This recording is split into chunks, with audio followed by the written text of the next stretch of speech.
Good afternoon, everyone, and thank you for joining us for today's Cares Up Lunch and Learn session. It starts with us. So we're excited to welcome back Dr. Drew Anderson. Many of you may remember Dr. Anderson from our previous session on stigma, or excuse me, stress. And so he did focus on how to bring in both the expertise and practical tools for navigating challenge in our work and our daily lives. So following that, today he will be guiding us through an important conversation on stigma, what it looks like, how it impacts first responders and their team members, as well as their families, and the ways that we can break down barriers to support one another. Please remember that you'll be able to use the chat throughout the session if you have any questions or comments, and at the end, we'll save time for a Q&A. And with that, I'll turn it over to Dr. Anderson. Great. Thank you. And thanks to everybody who's here both now and watching this later as it's been archived. So I want to talk about culture change today, but culture change in the context of stigma reduction. And I'm going to assume that everybody here, although that may not be true, has some connection to the first responders, right? Because it's part of the CARES Up grant. But I wanted to start with sort of the reason that CARES Up exists, right? And that reason is that first responders, and I'm going to use the term first responders. I might dig a little bit specifically into various kind of professions, avocations, however you want to think about it. But we know that broadly, right, the reason that CARES Up exists is that first responders have elevated rates of mental health concerns, various types of mental health concerns, right? So we all know this, right? Everybody on this call or watching this webinar, Lunch and Learn, this is sort of the foundation. But what I think is interesting, and this is where we get into thinking about organizations and culture change, is that since this is something we know about now, and we've kind of known about for a while, right? We've really started talking about it more, I think, a little more consistently in the last few years. But you'd think that if we know that as a series of professions or as first responders, if you think that we know that mental health concerns are elevated and that this is sort of endemic in first responder populations, we should see a corresponding sort of acceptance and usage rate of mental health treatment, right? So if we know that a baked in risk of serving as a first responder is elevated risk for all sorts of mental health issues, it makes sense that we would have evolved sort of our organizations and our cultures to accept mental health treatment and to see high rates of utilization. But it's opposite, right? So what we see when we look at these sort of surveys is that first responders, generally speaking, have really low rates of mental health services utilization. In fact, some studies have suggested that it's lower than that utilization of the general public. So elevated risk and not elevated and maybe even decreased levels of actually using mental health services. But again, most of you, if you're on this call and you care about this stuff, probably have already seen that and know that as well. So again, not a ton of shock there. And there's actually been a fair bit of research across types of first responders, emergency service providers, and why this may be. And I'll start off by saying this is a pretty multifaceted problem. There's a lot of different aspects. I'm going to touch on some of them. But what we really wanted to focus on today and for this hour is stigma, right? So stigma and you can think about stigma, and people have talked about stigma in a couple different ways or a couple different aspects of stigma. One of them is just stigma about having a mental health diagnosis or condition or issues of mental or behavioral health. So there's stigma related to admitting that one has those issues. But there's also stigma related to actually seeking services for those issues. So, obviously they overlap, but they're a little bit different, right? So one is just even noticing or allowing other people in your organization or your agency to know that you might be struggling. And then the other one is actually doing something about it. So kind of going on record is, hey, this is serious enough that I'm going to go kind of to a higher level of care, and I need to see some sort of professional about this. And we've got stigma around both of those. And to kind of start this topic, everybody has seen this statement. I've seen it on posters on the walls of agencies. It's okay to be not okay. And that's the sort of the language that we talk about. I get on social media as an excuse to say I'm doing research. Kind of I look at groups on around emergency services, first responders, and you see this a lot. It's okay to be not okay. But the question we have here, but is it really? Right? And that's going to be one of the themes I'm going to talk about today, and I want us to talk about we say that, right? But do we really mean it? And do the way we talk about, think about, and act towards people with who might be struggling with mental health issues or seeking services for mental health issues, are we really supporting them? And is our culture, our organization really supporting not being okay? Right. So let's look a little bit at this. Like I said, there's been some research on this, and I just kind of want to pull some highlights because I think if we look at some of the research, by the time I'm done showing you this, I think we have a really good sense with maybe some numbers attached of why what some of the culture might be around in our organizations and agencies that is not supporting um, acceptance of mental health. So this is a study of police officers, and this came out in 2017, so relatively new. And I don't know if you guys can see this, probably screens are small, but I've got two kind of orange bars over there on the left. And what it said is they asked these police officers a series of questions about acceptance of mental health and mental health treatment in their agency and their own attitudes towards that. And if you look, 58% of the police officers in this study said that they would not disclose their own mental health issues to their organization or to their colleagues. And 54% would not seek services for those issues if they had them. So we're talking over half of the police officers in the study had negative attitudes both towards disclosure and seeking treatment. But if you look at the three kind of blue bars to the right, I think it helps explain why. Is 62% of them said they felt that they would be discriminated against if they disclosed mental health issues or sought services for them. I think it's even interesting that 62% said they'd be discriminated against, but still that the gap means that some of them, despite that discrimination, would actually seek services. I think that's something, says something about how they thought of the seriousness of those. But still, you know, almost two-thirds said that they felt like that their colleagues in their organization would discriminate against them if they disclosed or sought services for mental health treatment. You've got over half, 53% said, I wouldn't want that person as a partner if they disclosed mental health issues to me. Right? And then 45% said they would think less of their colleagues, any colleague who disclosed mental health issues.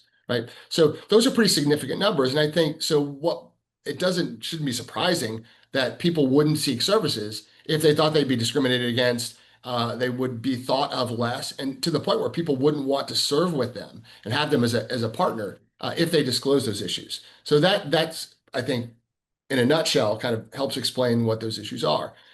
This is not a pretty slide. This is just I pulled this from a talk that or a paper that just came out this year in 2025, looking at why EMS professionals don't seek help. And what they said is, and I'll let you read this, but basically what they're saying is that if an organization stigmatizes help seeking, it actually works, right? If they say, oh, no, you're only the weak-willed or seek services, or you should be tougher than that. Anytime where that message gets out, that was cited as one of as essentially successfully suppressing help seeking. So I would say that if a culture works to stigmatize, at least in EMS, but I think everywhere. But if a culture works to stigmatize or does stigmatize help seeking, it actually works to stigmatize help seeking, and people don't seek help. We shouldn't be shocked by this. But this was, as we'll see later, this study has really found that stigma that pervasive stigma is one of the things that really does keep people from seeking help or acknowledging that they're having mental health issues. Another study that came out, we're going to try to kind of work my way across the different first responder communities where there is good research. This was a study of fire investigators, and over half, so 53%, reported that there was mental health stigma at work, that they felt that the environment that they worked in stigmatized mental health and mental health issues, and that people who reported that stigma were more likely to report elevated risk for anxiety, depression, and PTSD. Right? So there are consequences to this. Right? If people feel like they can't get help or they can't talk about something, or that the organization stigmatizes it, it puts them at risk, right? Because they can't deal with them appropriately, is I think what we've got here. As fire investigators.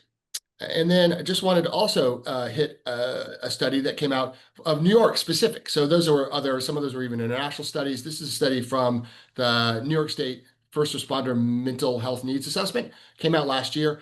Frankly, some of you on this that are watching this right now might have been respondents in this first responder study that came out.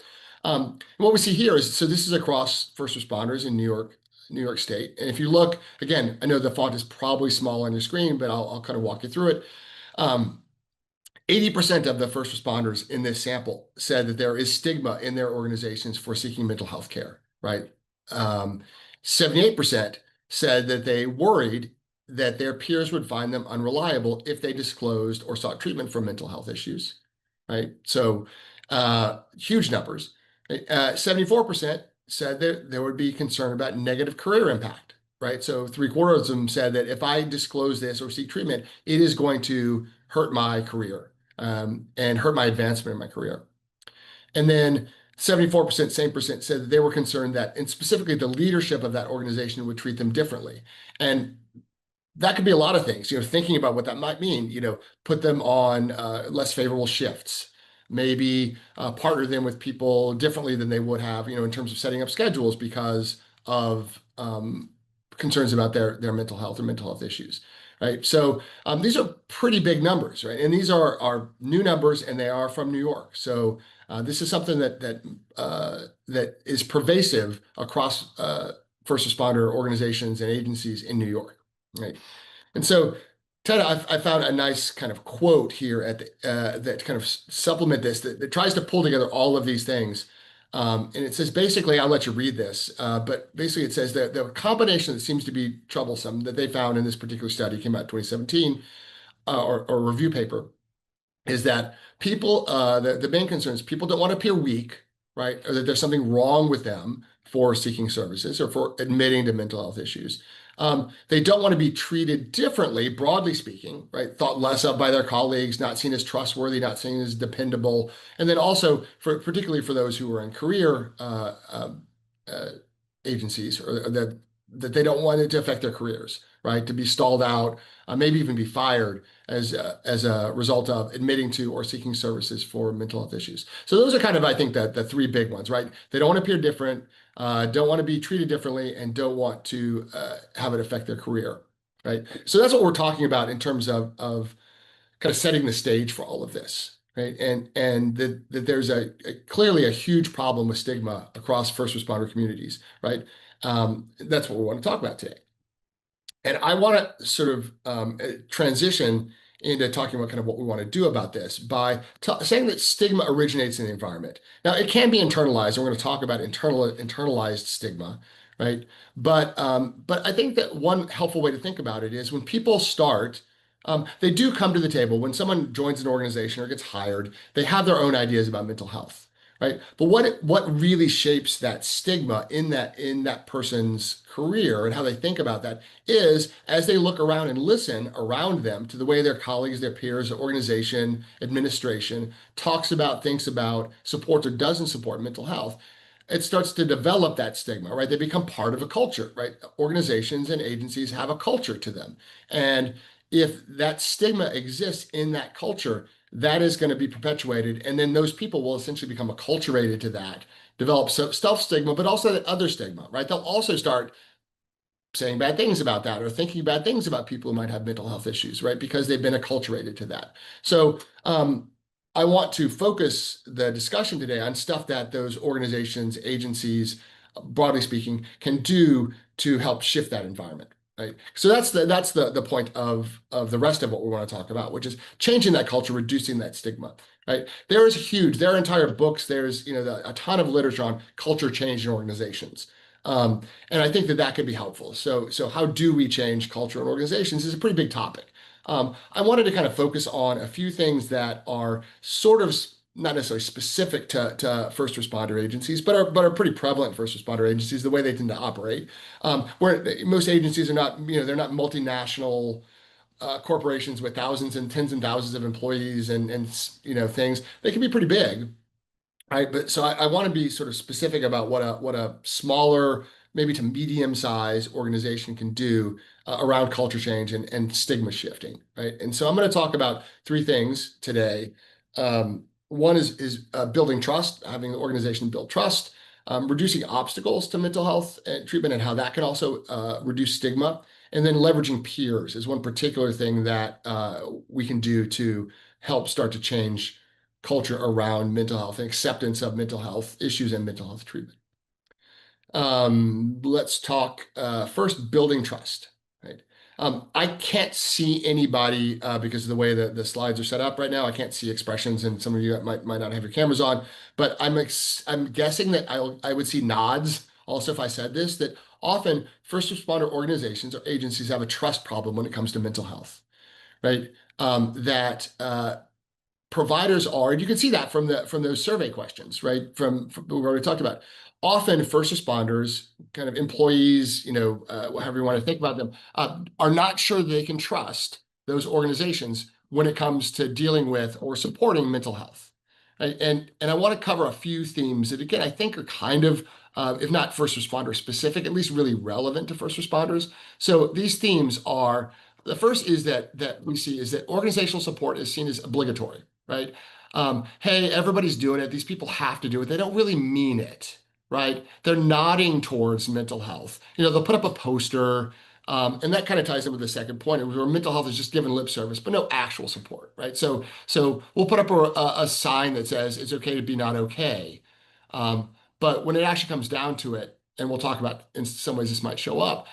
My agency does not support this, right? They're not supportive in terms of staffing or scheduling. They're not supportive in terms of services, and so it's kind of like hey, we care about you. We're going to throw you a pizza party, and then we're just going to, burn you out for the rest of the year.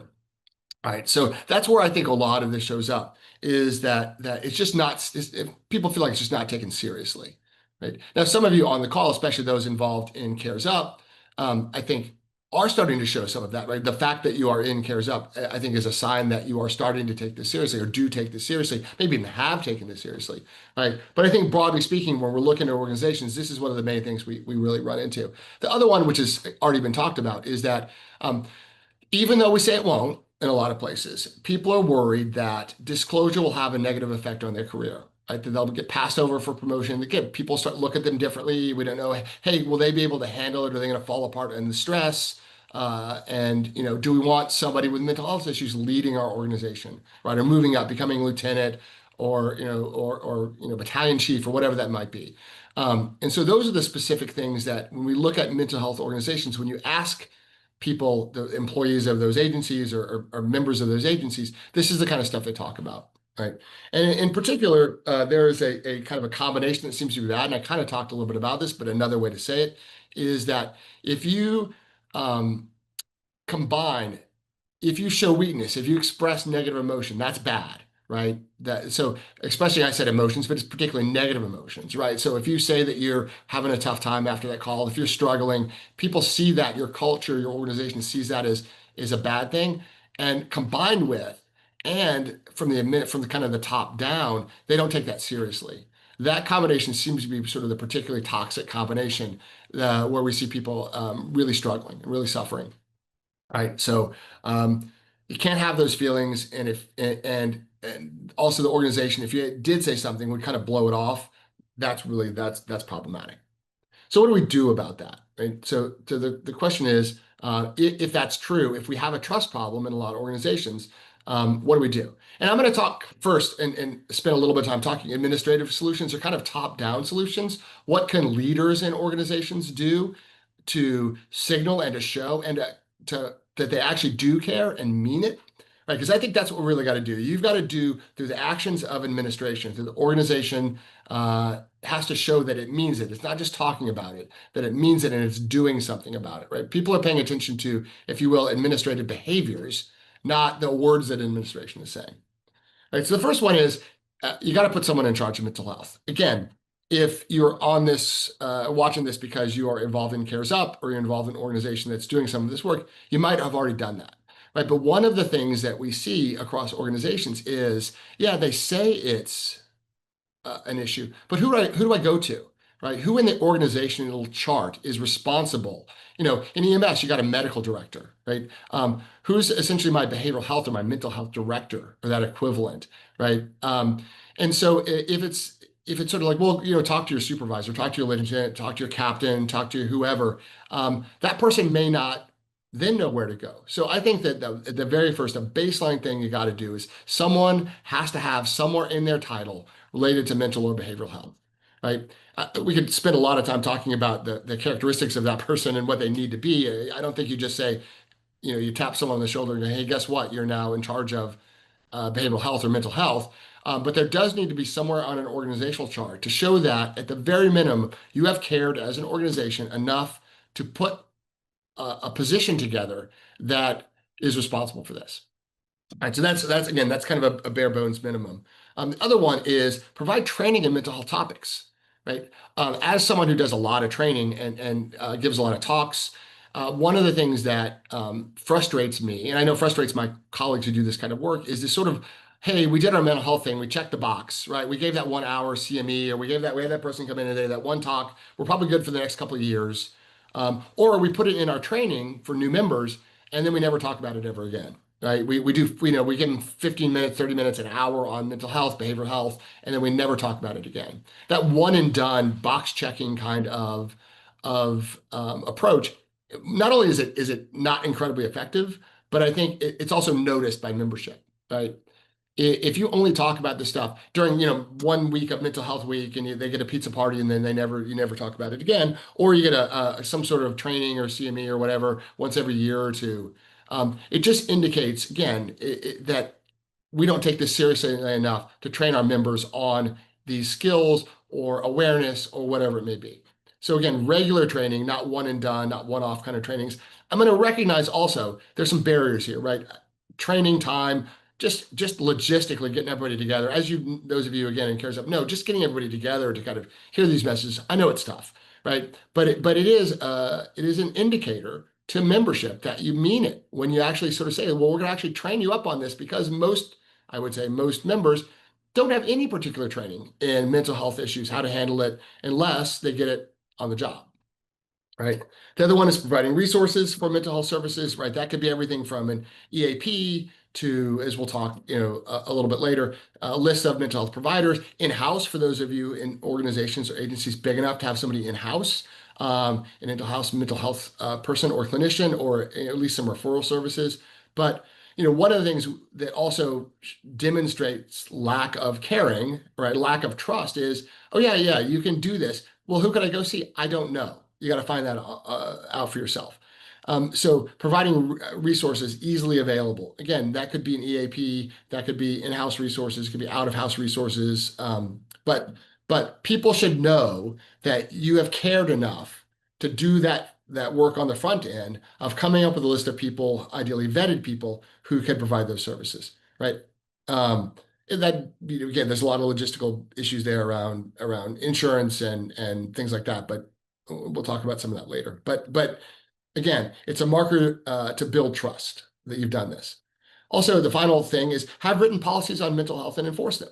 So do you have policies on what happens if someone in the middle of a shift is having an issue? What happens if someone has a crisis? What happens if someone has to go out of work for a period of time? What are your policies on that? What are your policies on return to work? Do you have them? SOPs, SOGs written down somewhere. Again, the practicality of that is good, but again, it's a marker of trust. It's a marker of we have taken this as an agency seriously enough to write down these policies, and we're not just winging it. So we know what to do when someone's in crisis. We know what to do when someone needs to be referred. We know how to refer them. We know what happens if they have to take some time off of work, and we know how to bring them back to work, right? So that the agency, again, the members of the organization trust that you've done the work. You've thought about this enough, right? So those are some administrative solutions, kind of from the top down. I did also want to talk about self-stigma. So people do come to employment, either brand new, young, just out of or whatever, just out of the training, or they're coming from previous experience as a first responder out of another agency. They come with their own issues around this. And there's a couple of ones that I just wanted to highlight because I don't know that you can do a lot about this, but I think it's worth paying attention to because these are pretty also common in first responder communities. The first one is I don't deserve to feel good. This is tied to often what we're now calling moral injury, which is a person in particular, something they did something bad, or at least they felt like they did something bad, or they failed to stop something from happening. And as a result, bad things happened. They failed to stop something, from happening, or they did it themselves. And as a result, that guilt and shame around what they did or didn't do makes them feel like they don't deserve to feel good. I deserve to feel like crap for the rest of my life because that kid died, or I missed that, particular, thing, and we had a fatal fire or whatever it may be. Because that bad thing happened, I don't deserve to feel good. That self-stigma is keeps people from seeking help, right? Because I don't deserve happiness in my life because of this. Right. And so that's something that is a barrier that people bring to the table. I just want to point out that's something that we will see. We see it a lot. We're doing a lot more research on this idea of moral injury. It does seem to be a risk factor, independent of like PTSD and other things. A recent study came out showing significant impact of like suicidality due to moral injury. And so, if you have people in your agency that have this, that's a real barrier to them seeking treatment. The other one is this kind of do it yourself. I don't need help. I should be able to solve my own problems, fix my own problems. I don't want to talk to anybody about this. That's weak. This sort of self-reliance thing that I think a lot of first responders have, this sort of mindset of relying on somebody else is a sign of weakness, and I don't want to appear or be weak. Again, another self-stigma barrier that people can bring to the table that keeps them from seeking services. And I love this. I love this is one of my favorite. Everything is more important if you say it in Latin. This idea, facta non verba, right, means deeds, not words. And when we come to that trust issue to kind of talk about building trust, that's what it all boils down to. And I'll say this again at the end. Um, your members, the members of an organization, the employees, however you want to sort of think about that, they are paying attention to what the organization does, not what they say. They're not paying attention to the posters, they're paying attention to the actions of the leaders of that organization and what they're doing or not doing to support or not support mental health and mental health treatment, right? So I think if you just paid attention to that, the put your money where your mouth is approach, that goes a long way to kind of helping start ideas about what you might want to do or might need to do to have people start to trust that you're taking it seriously. And again, cares up is, I think, to me, a concrete sign that you care enough about this, right? This has had to have approval of the agency. You're going in, you're doing trainings. So I do think that those of you who are involved in Cares Up, which I think is most people on the call, if not everybody, I do think that's a positive sign of trust. Not the only thing to do, but in and of itself shows that you care. Next one is we're going to talk about reducing obstacles. A little bit overlaps with trust, but I want to talk about making it as easy as possible to access mental health care. And not only is that helpful in and of itself, but how that can reduce stigma, right? So we want to reduce as many obstacles to mental health care as we can, right? And here's why. So it builds trust. If you have taken done that work up front as an agency, kind of like I said before, and have made it so that it's easy for people to talk to people. It's easier for people to go get help. It's easier for people to, if they need to take time off of work, to do that. That is seen as supportive and builds trust as an organization. So broadly speaking, the easier you make it for the people in your organization to get help, the more that they know that you mean it when you say that you want them to get help. So it normalizes also help seeking, right? Again, if you make it easy, that means that you think it's okay to be able to do that, right? When we don't want somebody to do something, we put up barriers. When we want somebody to do something, we make it easier. So it makes it okay, more okay, to go seek help, right? And this can particularly help because, as we've seen, a lot of people have a lot of worries about seeking help. They're worried they're going to be treated differently. They're worried it's going to affect their career, right? So the easier you make it, if people are on the fence, it might nudge them a little bit towards going ahead and getting that treatment because the organization has made it so easy, right? And people are, as we'll be talking about it differently, and maybe they've seen over time some of their colleagues and friends and peers actually getting the help they need, right? And that can also help them move towards seeking treatment as opposed to not seeking treatment. Right. A couple of things we actually see when you ask people what has gotten in the way. Those what are some of those obstacles? One, first of all, no time to seek services. Either, hey, I work nights, I'm trying to sleep during the day, so I don't know many mental health providers who see patients at 3 o'clock in the morning when I'm awake. That might be it. It could just be in some, I see this a lot in EMS, sometimes in fire, having to work multiple jobs to make ends meet. So I can't go seek services because I'm also working another job when I'm off this job. Uh, I don't know how much you can do about that, but I will point out that time and time again, people will say, "I don't have the time." Right? It's not like taking 1 week off to go to get a physical, where it takes a few hours and you do it once a year. If someone's going to seek mental health services, that's likely going to be a weekly visit for some period of time. Right? They've got to build that into their lives, and some people just struggle to make that happen. Also, I already mentioned this, hard to find referrals, right? Again, big agencies might have some internal providers but I would say most agencies don't have an internal mental health professional. If you do, great. EAP, I know there are pros and cons to EAP, but EAP can be a referral source at the very least, if not the treatment source themselves. And I will just mention that what's nice in the last since COVID has happened, that New York State does allow telehealth. All insurance agencies now allow for telehealth, so that you don't have to find somebody local like you would have to do 5, 10 years ago. You're in Syracuse, you don't have to find somebody in Syracuse. Now, I'm in the Albany area. I see patients all over New York as a psychologist. I've got people in Long Island, I got people out west, I got people in my area. And so that is something that's helpful it's getting a little bit easier to find providers because you can go find that culturally competent provider anywhere in New York State. Right now, that has to be in New York State. New York State is not, it is difficult in New York to have people who are licensed outside of New York to provide treatment in New York. That may change in the next few years. There's some stuff going on in the mental health world that might fix that. But at least for now, you've got all of New York State to pull from if you're building those lists of outside providers. Because again, when people go, "Hey, I'm ready to get help, but who do I go talk to?" If they don't have a couple of names right offhand, that's just again that obstacle that people cite time and time again as a problem. The last one, which is an issue, is concerns about confidentiality, right?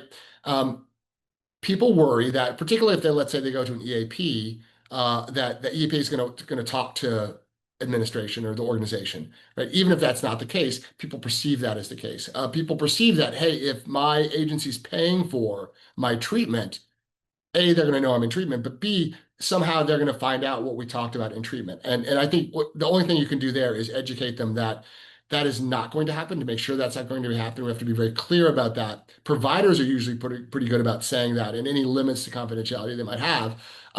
But we really have to emphasize that even if your organization is not paying for this, they're not going to be able to go in and see your notes, my notes, let's say as a psychologist, of what we talked about in that treatment. Because people again worried that what they say will come back to bite them if they say negative things about the organization or their coworkers or their boss or whatever.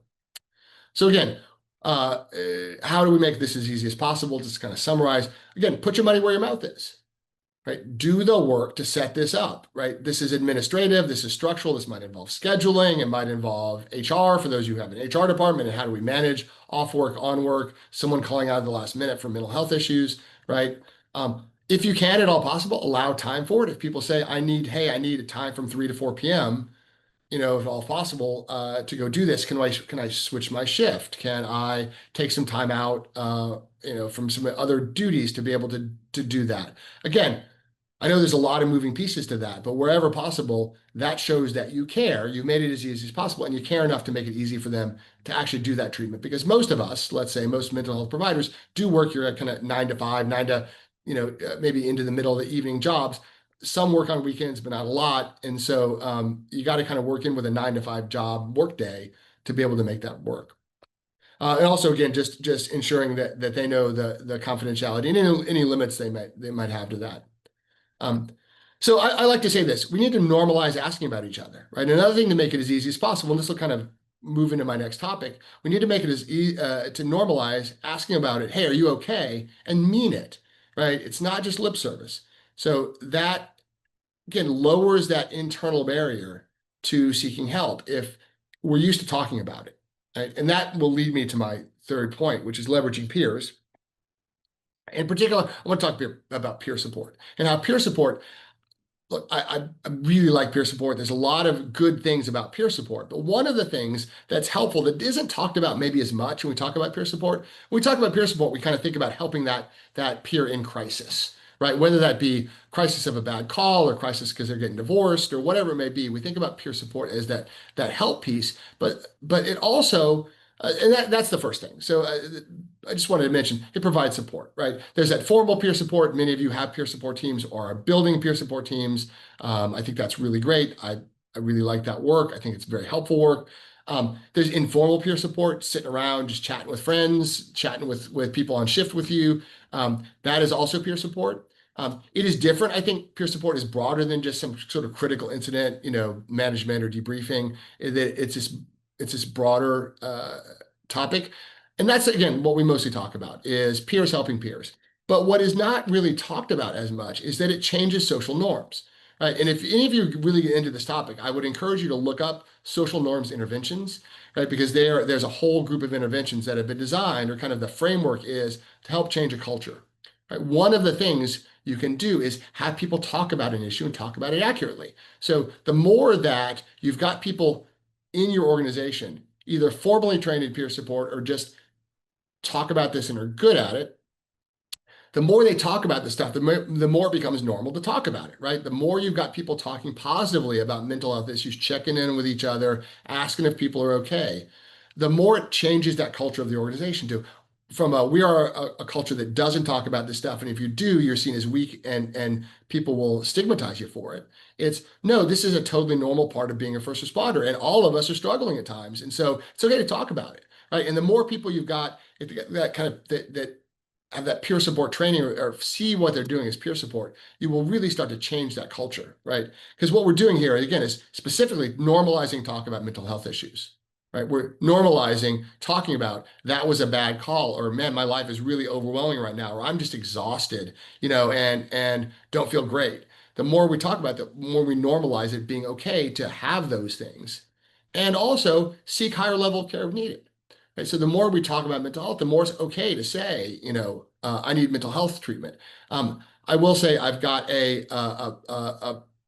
friend of mine in a first responder organization who is well known high up in that organization, who has been very open about talking about their own mental health treatment and how this in this particular case they've sought treatment for PTSD, and they had to go through a couple of providers to find that provider that really clicked for them, but it's been great and it's changed their life.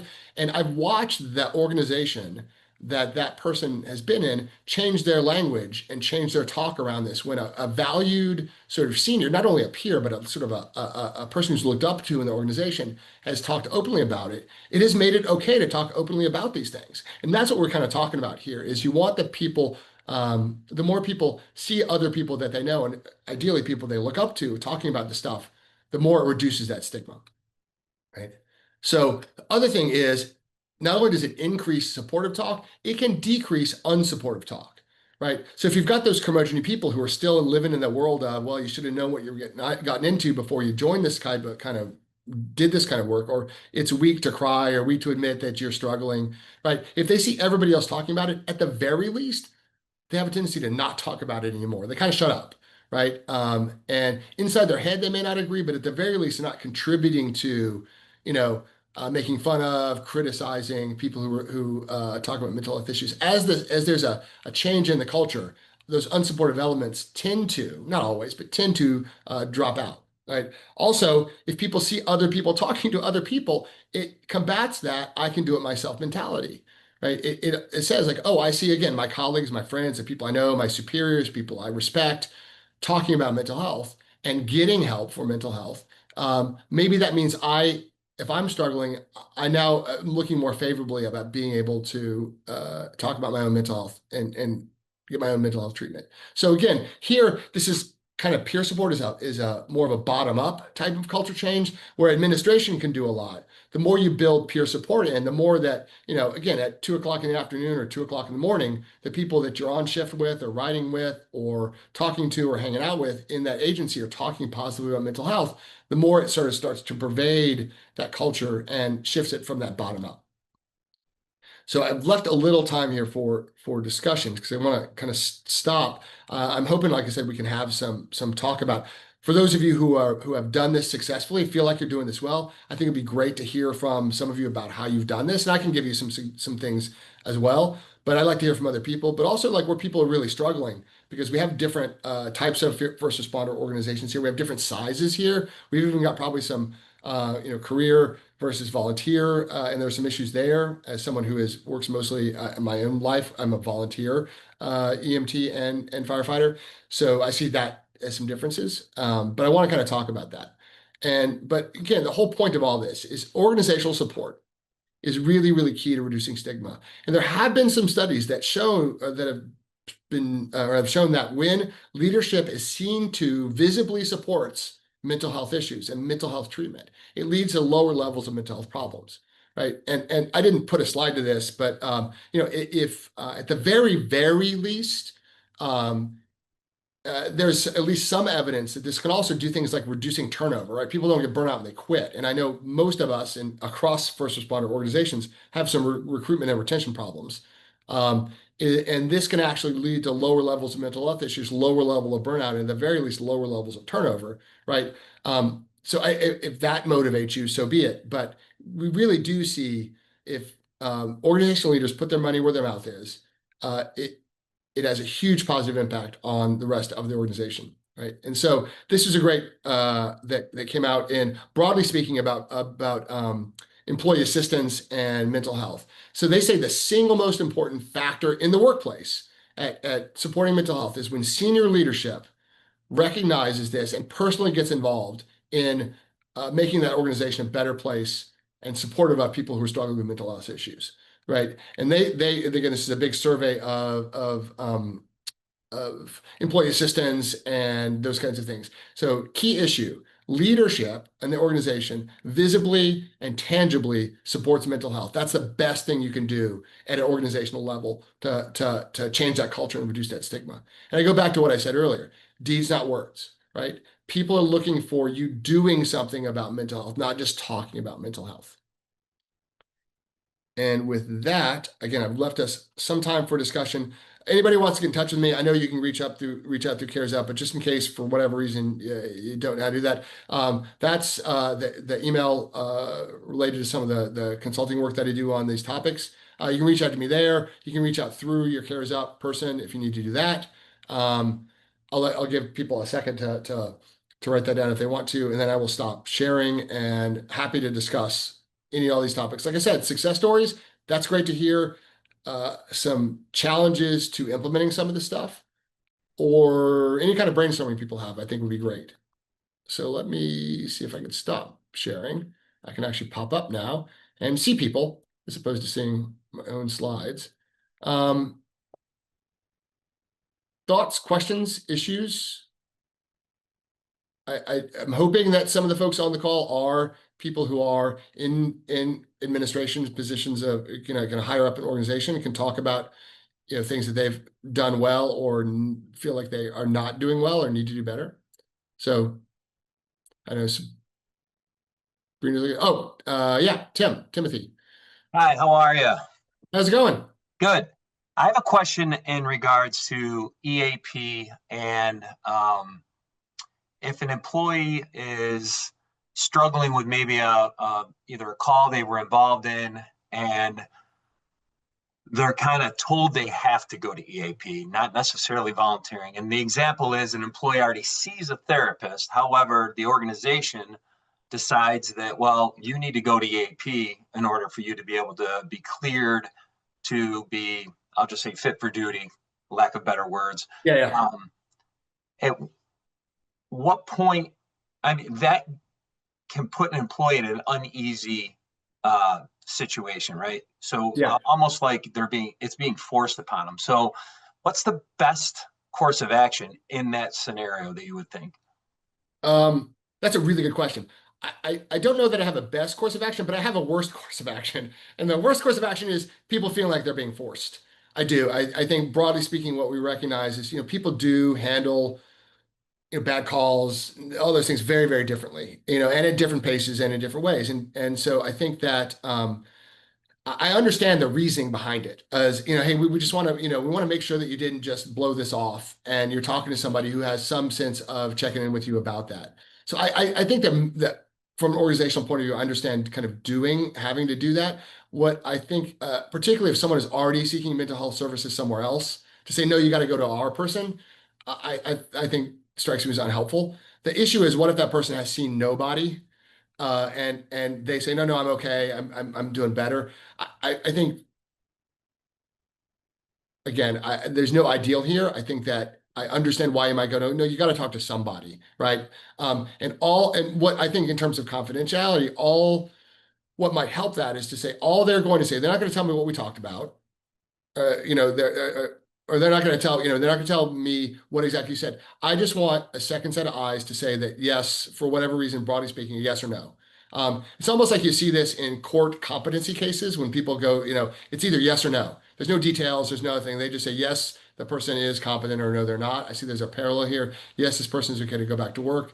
It could be that they dealt with it all on their own. It could be that they sought outside services. Could be they sought services at that EAP, just for a couple of sessions. So I see that, but I do know that if a person says, where I don't think it's helpful, if a person says, I'm okay, give me some time to work on this on my own, and you say, no, no, no, you've got to get treatment right now, for that, because we do know some people do, I don't know if it requires the right word, but do prefer a little bit of time on their own to kind of work through it with their colleagues. This is where I think peer support comes in really handy. Like, let me talk to, the people I worked with, people who are on that call or whatever. And if that does it, that does it. I know that for a lot of these, for lack of a better term, lower level calls, like, hey, it was just a bad call. Is everybody okay? And we kind of check in and everybody says, okay, that may be enough. But if a person is saying particularly like, I need to take the rest of the shift off, I need to take a little bit of time off, I understand that you might want to have some check-in. I would just make that as minimal as possible to just make sure you got a second set of eyes on there. I don't know, that was pretty waffly as an answer, but because I know that there's a lot of different organizations, a lot of different ways to do it. No, I appreciate it. Thanks. Good feedback. Yeah. And I know I think I can now see the chat. So let's see. Oh, how do you get senior leadership to buy in? That is also the huge question. I mean, I would like to think appearing to their higher and better nature is going to do the job. I will say this, and the reason I mention this is, at the very least, if someone themselves has the attitude that mental health is a sign of weakness or whatever like that, they're not buying in for this. I think the very least there are some financial arguments to be made for if you've got high levels of turnover because people are getting burned out, or you've got high levels of absenteeism, or your quality of your care is decreasing, or whatever, however that is framed in your organization, there's some at least decent data out there suggesting that mental health treatment can reduce turnover, reduce absenteeism, save money. Sometimes you see people just sort of extrapolating the data, but I think that there's things to say, like, if you put EAP in place, there's a couple of examples. One in Canada that I know of, and I want to say there's someone somewhere else, that they've shown long-term significant improvements in the organization's financials by putting in place good peer support and good mental health treatment. If anybody wants those, I've got some of those studies out there. So I would say that's a way to get buy-in. At the very least, organizational leadership understands the bottom line, or they should, or they wouldn't be organizational leaders. And so if they care about people and they want people to do better and be healthier, that's great. But if they're reluctant, at least appealing to the bottom line, I think, can sometimes help. Which, again, I feel bad that that's what we got to do. But if that's what we got to do, that's what we got to do. And there are some numbers out there, not a ton, but some numbers that people have done those financial calculations. And the idea that, again, organizations using AAP as a checkbox, absolutely. I think that and I didn't probably say enough about this. What also really helps is people reporting positive experiences with mental health treatment, right? And so if people say our EAP, just again, they don't know anything about us culturally. You know, I I've had people say like, my EAP person started crying when I told them about what was going on with my life. Like that is probably unhelpful. So I do think that something you have to kind of vet as part of the longer term is finding an EAP. I know, for instance, the one that my own organization uses recently hired a retired fire chief as their sort of cultural competence person to kind of go in there and kind of revamp stuff and go, that's not how they talk about this. That's not what they do. That has been really, I think, has been really helpful. And I've noticed in our own, our annual kind of EAP, like welcome to EAP that organizations do, there was a pretty big shift in how people thought about that because again, in my department, the person talked the talk, right? They knew what it was like. They knew what it was like. They were a volunteer fire chief, retired, and I think that helps. So I think that that's part of the ongoing process. If you've got a process where either an EAP or a provider is seen as not supportive, um, working to find new APs or new providers is part of your longer term solution to that. Because I think that you're absolutely right. That can totally violate that trust. And I went out there on a limb. I talked to somebody, and you didn't seem to care about it. That just comes across as really horrible. So I absolutely agree. I don't know if there's anything else. That's all I've got in terms of check. But if you got, feel free to just unmute yourself and chat more. I do think, by the way, this is a long-term process, right? You don't just suddenly, have trust next week. It is shown over time. It is a kind of, you got to prove it. And let's face it, as first responders, we can be a little skeptical, and so I think that it is has to be sort of a sustained, visible change and support to be able to do. I will say the one and I mentioned this, the one that I've seen a lot of trouble with is give us a list of providers, and how do we do that? I do know that New York State, some of you again may be involved in this, New York State has developed and is developing. I don't know how it's in sort of final format. A training for mental health professionals to become culturally competent and first responders. There's a training out there. Um, so hopefully in the reasonably near future, that'll be available for mental health providers so that that's available. I do think another thing is feel free to share with each other. And, if you find somebody good, share that person, right? Sort of say, hey, we found a great person who understands, police departments and they understand fire and or first responders. And you get in touch with that person and whether that's just a hey you're on our referral list or in my own individual case I've worked with a couple of agencies where we've sort of said hey if somebody calls and says I'm with this organization they get thrown on my next available appointment list we've kind of pre-approved that and that's something you work with providers to be able to do. Here, I got one more question. Yeah.